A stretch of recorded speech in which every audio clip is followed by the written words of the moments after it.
سنين مال رومو سنين جالت سنين كبزا نجال مربين سنين جالت سنين جلا كسبت وبلي وركو سبسكرايب نابوتني نجد بس تنكسمس إروتن كسن اللي شيري نابوتني ناف كدتن الفرد قالتهما قال إني كسن قدّارا أني همون دندورو قاعد في كسبت جولة إيرا كدت اللي كان قرانا تنجباني إروتا كسن شيري نابوتني ناف كدتني الفرد سنين جلا asmaani garaagarummaa dhiiraaf dubartii shamarranii jechuudha.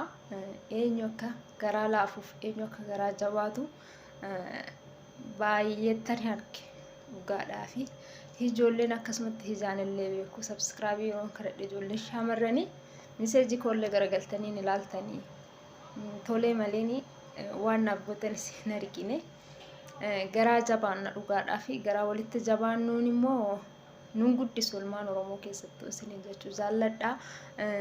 Namni tokko beekumsa har'uma ka'ee miti iddoo gaarii kan qaqqabu yookiin immoo har'uma kanaa miti tokko jennee jalqabne lamatti ceenaa jireenya jechuudha fi ana kanaaf subscribe godhaatii na jajjabeessaa isiniin jedha. Warreen subscribe naaf gootan immoo galatooma ijoollee shamarranii hunda osoo hin taane baay'inni keenya garaa jabaannaa dhugaa rabbiitiif maaliif akka ta'e hin beeknu. Nama cabsuudha ta'uun beeku dhugaa keessattuu jechuudha.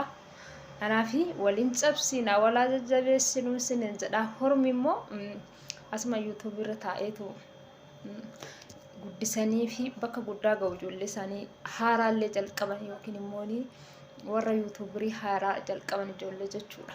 Baay'ee jajjabeessu in kadhatu subscribe keenya Oromoo yoo kadhatte subscribe garagalee isin ilaalu dhugaadhaa fi wayin birrii kaffalee jedha wayin immoo tolee jedhatu callesedha.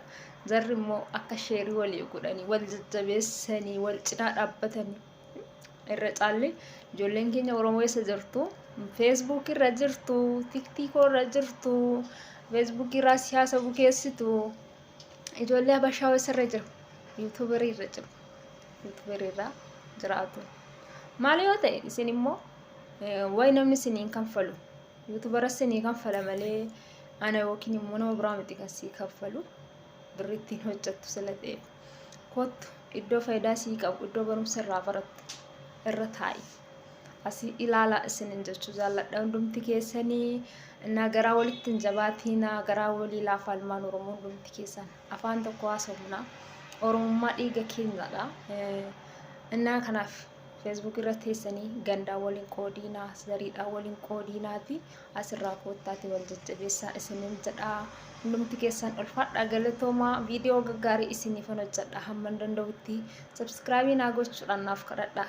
Amma humna keessanii isin jechuu jaalladha. Share naa godhaati akkasumallee walaa jajjabeessinuu isiniin jedha. Ijoollee YouTube biraa banatan haaraallee jajjabeessaa ijoollee obbolaan keessanii hunduma keessanii Oromoodha. Oromoos kadhate malee nama biraa miti.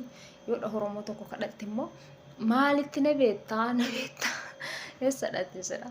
Maali yoo jette afaan takka haasofte maaliif na gaafatta subscribe eessatti na beekta dhugaa rabbiitiif baay'eetti maaliif akka nu godhee hin beeknu hundumti keessanuu amma dandeenyu walaa jajjabeessinuun isin jedha. Na jajjabeessaati subscribe naaf godhaa hundumti keessanii baay'ee isin jaalladha. Hundumti keessan ulfaadha kabajama ana caalammoo rabbiin isin haa jaallatu bakka yaaddan hundumaa isin haa ga'u isin haa milkeessu nagaan biyya keessanitti isin haa galchu isiniin jedha. Nagaadhaan naaf tura hundumti keessan.